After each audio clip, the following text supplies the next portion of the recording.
Hello दोस्तों, बैटर्न्स नमस्कार। मैं दीवान सिंह। मैं आपको बताना चाहूँगा कि आज साल का आखिरी दिन है, यानी 2025 साल का आखिरी दिन है। और 1995 और 2025 यानी 30 साल हो जाएंगे हमारे रेगुलेशन को बने हुए। और आज के बाद 2026 लग जाएगा, नई साल आ जाएगी। तो 2025 का जो हमारी गतिविधियों का मूल्यांकन रहा वो अजीबोगरीब था। बैंक पेंशनर्स को बेहद इंतज़ार था कि 2025 में बैंक पेंशन अपडेशन हो जाएगा, और ऐसे कुछ आशाएं भी बनी थी। लेकिन वो कहते हैं ना कि भाग्य में ही नहीं था, इसलिए वो आगे को सरक गया। और जनवरी के लास्ट वीक में 2026 में इस संभावनाएं हैं कि हमें कुछ खुशखबरी मिलेगी। जब हम पीछे देखते हैं और पीछे देखते हैं तो 2008 में सिंगला साहब ने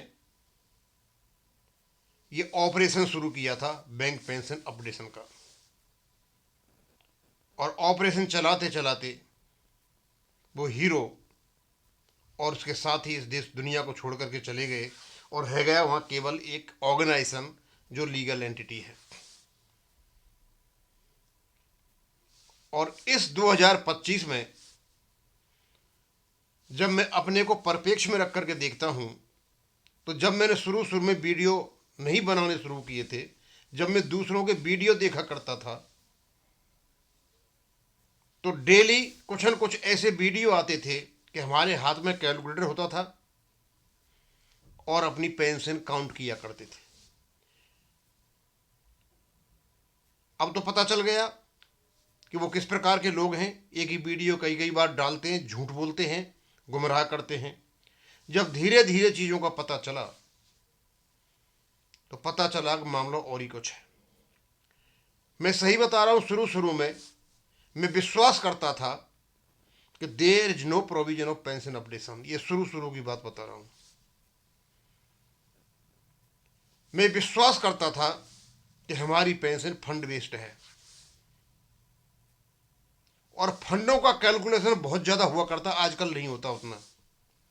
इवन सुप्रीम कोर्ट में भी यही कहा गया, और कहीं एक्चुअरी को बिठा दिया कैलकुलेशन के लिए। पता नहीं क्या क्या खेल खेले दुनिया भर के। और जब धीरे धीरे जब पता चला चीज़ों का, तो हमें पता चला कि हमारा रेगुलेशन भी है और हमारी पेंशन फंड बेस्ड नहीं है। अब तो बिल्कुल बहुत लोगों को पता चल गया, लेकिन शुरू शुरू की बात बता रहा हूँ मैं। और मुझे ज़्यादा दिन नहीं हुई, 1 साल नहीं हुआ है वीडियो बनाते हुए। लेकिन जब स्टडी किया, जब पता चला कि जो 35/1 रेगुलेशन है, और शायद मैंने वीडियो ही बना दिए थे, क्योंकि उसमें अनेक्स्चर लगा करके आगे का पेंशन अपडेशन रोका हुआ है। तो हमने तो यही अर्थ निकाला कि आगे पेंशन अपडेशन नहीं है। जब अपना रेगुलेशन पढ़ा और रेगुलेशन 56 जब पढ़ा, और जब पढ़ा कि CCS रूल 1972 पर आधारित है, कोई प्रॉब्लम होती है, तो फिर CCS रूल 1972 को पढ़ा कि उसमें क्या लिखा हुआ है। उसमें पता चला कि मैं कोई पेंशन अपडेशन है ही नहीं। चंडीगढ़ हाई कोर्ट में पेंशन अपडेशन RBI लाइन पर और सेंट्रल गवर्नमेंट एम्प्लॉयज के बराबर मांग गया, जो हमारा अधिकारी नहीं बनता था। और सबसे बड़ी बात यह थी, 2008 में RBI के रेगुलेशन में कोई भी पेंशन अपडेशन नहीं है। ये 2019 में आया था। ये जो भ्रांतियां हम लोगों में फैली हुई थी, उन भ्रांतियों के हम सारे के सारे बैंक पेंशनर शिकार थे। और आज मुझे पता चलता है कि हमारा पेंशन अपडेशन का एक रेगुलेशन है, 35.1 एक अपडेशन देता है। उसका 2003 में और कुछ अमेंडमेंट हुआ, वो उसको पक्का करता है। और ये नहीं देता है तो रेगुलेशन 56 का लीगल इंटरप्रिटेशन करने के बाद पेंशन अपडेशन होता है। और क्योंकि आपको पता होगा कि हमारा रेगुलेशन और एलआईसी का रेगुलेशन लगभग लैंग्वेज भी एक है और उनके रेगुलेशन के नंबरिंग भी एक ही है। जब देखा उनका भी पड़ा हुआ है, उनका भी इंप्लीमेंट नहीं किया, उनके साथ भी यही हुआ फंड वेस्ट। लेकिन बाद में जब आरबीआई का एलआईसी का जो सुप्रीम कोर्ट में बहस हो रही थी तो उन्होंने बताया कि पेंशन अपडेशन लिखा नहीं जा सकता था आरबीआई एलआईसी के रेगुलेशन में, क्योंकि सीसीएस रूल्स 1972 में नहीं लिखा हुआ था। हमारा भी नहीं लिखा जा सकता था स्पष्ट रूप से लिखित में, क्योंकि हमारा जो रेगुलेशन है वो भी 1972 पर आधारित है। वहां नहीं लिखा हुआ है तो यहां भी नहीं लिखा जाएगा, लेकिन वहां पेंशन अपडेशन होता तो यहां भी होना चाहिए था, जो नहीं हुआ। और फिर बाद में पता चला मुझे कि सीसीएस रूल 1972 में लिखित में पेंशन रिवीजन आया 2021 और 2023 में, जो अमेंडमेंट हुआ तब। आरबीआई में पेंशन अपडेशन आया 2019 में कोर्ट मॉनिटरिंग कमेटी के द्वारा। लेकिन हमारा रेगुलेशन में पेंशन अपडेशन शुरू से था 1995 से, लेकिन हमारे ही लोगों ने, वेंकटाचलम जैसे लोगों ने इसको लागू नहीं होने दिया और वेंकटाचलम को ढाल बना करके, यूएफबीयू को ढाल बना करके आईबीए और डीएफएस अपना खेल खेलता रहा। यूएफबीयू के लोगों ने, अब यूएफबी तो बाद में बना था 2010 में, क्योंकि चलती तो वेंकटाचलम की थी, अपने ही भाइयों के, अपने ही पेंशनर्स का जेब कटवाया 2010 में सेकंड ऑप्शन में। और 2015 में नॉन कॉन्ट्रेक्चुअल लायबिलिटी का क्लॉज ला करके पेंशनर्स को बाहर कर दिया गया। पेंशनर्स को बाहर कर दिया, खुद अंदर हो गया और आज तक अंदर है। ये सारा का सारा खेल इन्होंने खेला। मुझे बहुत खुशी हुई इस बात की कि कहीं फंड बेस की कोई बात हो रही थी कि इतना फंड हमारे पास पड़ा हुआ है, तो उसी समय जिसने भी ये डाला, लोगों ने कहा भाई इसकी बातें मत करो, अब फंड बेस्ड का फंडा खत्म हो चुका है, फंड से हमारा कोई लेना देना नहीं है। That is the duty of the स्टेटरी body, that is the bank. Regulation की बात करोगे, रेगुलेशन है। और जो आईबीए ने एक गलत हैप्पी डेबिट सुप्रीम कोर्ट में दिया था, उसकी धज्जियां उड़ा करके लोगों ने रख दी और हमने भी बताया कि वो गलत एफिडेविट है। हमारा पेंशन अपडेशन है। केवल और केवल पेंशन अपडेशन को रोकने के लिए जो हथकंडे अपनाए गए थे, हम दूसरों को दोष नहीं देंगे, हम अपनों को ही दोष देंगे। और इसमें सबसे आगे था वेंकटाचलम। और क्योंकि इसको एक आउट ऑफ वे फेवर दिया गया, इसलिए व्यक्ति यह टिका बैठा है, हमारे हकों को मारता है।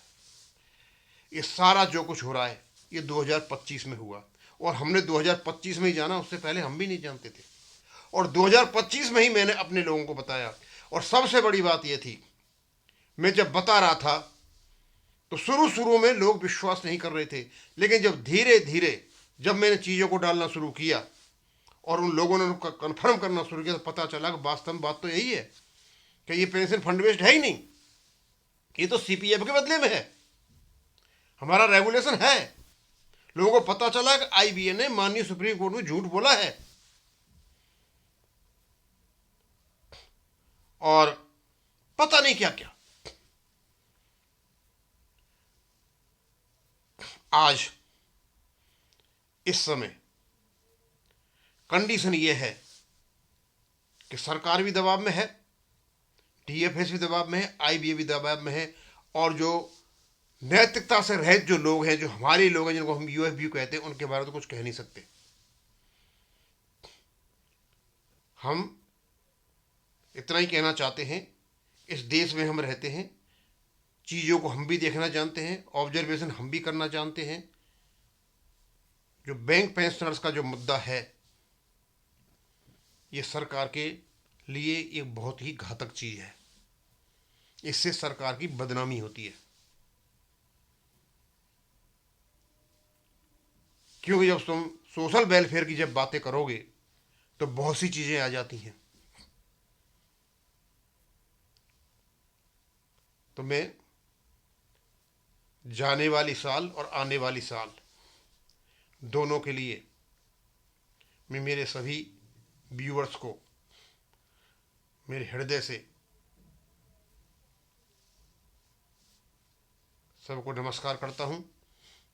और आपके सहयोग से ही मैं कोशिश करता रहा कि चलो मैं आपको कुछ बता दूँ। हो सकता है मैं कोई इतना नॉलेजेबल आदमी नहीं हूँ, लेकिन फिर भी मैंने रेगुलेशन पढ़ा, आरबीआई का रेगुलेशन पढ़ा, सीसीएस रूल 1972 पढ़े, एलआईसी का रेगुलेशन पढ़ा, लोगों के मत पढ़े और सबको मिलाया।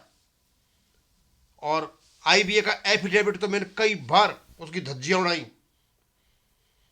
ये सब कुछ करने के बाद जब मैंने आपको पहुंचाया तो आज मुझे विश्वास है कि मेरे जितने भी व्यूअर्स हैं और मेरे वीडियोज को देखते हैं उनको ये पता है कि हाँ, मैंने जो कुछ बताया वो सही बताया।